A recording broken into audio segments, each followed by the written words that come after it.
আর যদি 50,000 তুই না আনতে পেরেছিস, মাগিকে সেই পুরনো গোয়াল বাড়ির ঝাঁটটা আছে, ওই ঝাঁটটা করে বেড়েতে বেড়েতে তোর বাপের বাড়ি পৌঁছে দেবো।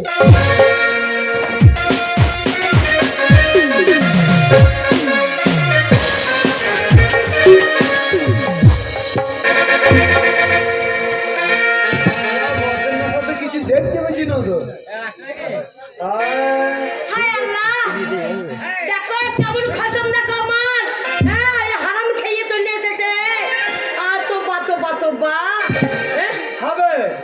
কাকা হারাম বলছে হবে? হারাম খাওয়ানি তো কি? আরে মুসলমানের ছেলে মেয়ে হারাম খেয়েছি।